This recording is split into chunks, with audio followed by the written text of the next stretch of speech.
நம்பி வந்தவர்களை எல்லாமே, கட்சிக்காரர்களை, ஈழ அரசியலுக்காக வந்தவர்களை, பிரபாகரனுக்காக வந்தவர்களை, தமிழ் ஈழம் வேண்டும் என்பதற்காக வந்தவர்களை, தமிழர் அரசியலை பேசுபவர்களாக அந்த உணர்வோடு வந்தவர்கள் எல்லாரையுமே மிக மோசமாக அந்த உணர்வுகளை மழுங்கடித்து அவர்களை ஏறத்தாழ ஒரு 15 ஆண்டு காலம் அவர்களை தன்னுடைய பேச்சின் வசீகரத்தால் ஏமாற்றி எந்த முன்னேற்றத்தை, தன்னுடைய சுய முன்னேற்றத்தை கழித்துவிட்டு உண்மையான அரசியலை தமிழ் தேசியத்தை நோக்கி போகாமல் ஏறத்தாழ ஒரு பெரிய இளைஞர் சக்தியை வீணடித்தவர் சீமான். எனவே அரசியலுக்கு வந்து இளைஞர்களை வீணடித்தவரும், அரசியலுக்கு வருகிறேன் என்று சொல்லியே இளைஞர்களை வீணடித்த 2 பேரும் சந்தித்திருக்கிறார்கள். 2 மைனஸ் சந்தித்திருக்கிறது.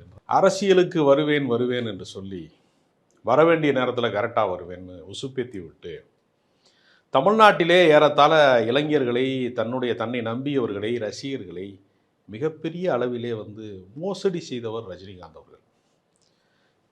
வர வேண்டிய நேரத்துக்கு கரெக்டாக வருவேன் என்றெல்லாம் டைலாக் பேசி ஏறத்தாழ அவருடைய அந்த என்ன சொல்கிறதுனா, அந்த பாட்ஷா திரைப்பட விழா தொடங்கி மணிரத்னம் வீட்டில் ஒரு வாசலில் ஒருத்தன் வெடிகுண்டை வீசிட்டு போனாங்கிற சட்டம் ஒழுங்கு சரியில்லை என்று ஜெயலலிதா காலத்திலே அந்த எதிர்த்த காலகட்டத்திலே இருந்து, அந்த 90களின் தொடக்கத்திலே இருந்து கிட்டத்தட்ட சமீபத்தில் வரைக்குமே நான் அரசியலுக்கு வரப்போகிறேன் என்று சொல்லி தன்னை நம்பிய ரசிகர்களை ஏமாற்றியவர், மோசடி செய்தவர் ரஜினிகாந்த் அவர்கள்.